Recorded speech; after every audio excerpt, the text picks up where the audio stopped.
This tier will start with a washer and dryer. Notice how the appliance has a pad placed across the top. Identical book cartons are loaded side by side on top of this before padding the entire piece.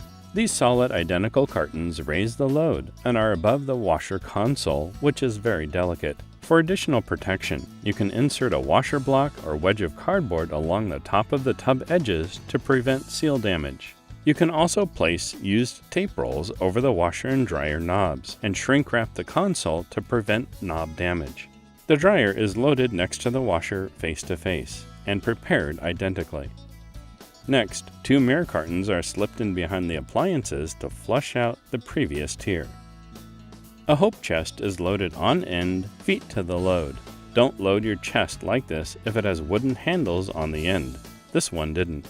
A dish pack is then loaded with a 3.0 carton on top, followed by a small ironing board loaded in front to flush out the base of this tier.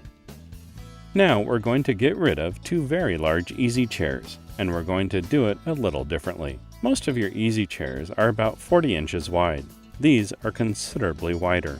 So instead of loading them on their backs and marrying them together like dining room chairs, we're going to load them on their front with their feet to the load. The tops will overhang a bit, but we'll deal with that on the next tier. Small suitcases, a small toy, and a flat package are loaded into the gaps. Because of the overhang, this tier is tied off. Tier 8 will be a simple tier, as we're going to design it to square off the previous tier. We start by filling in underneath the easy chairs with bunk bed ends, padded and stood on edge. Next, we place 5 dish pack cartons followed by 5 4.5 cartons. The remaining dining room chairs and kitchen chairs are then loaded and followed by a couple of suitcases and a small customer carton.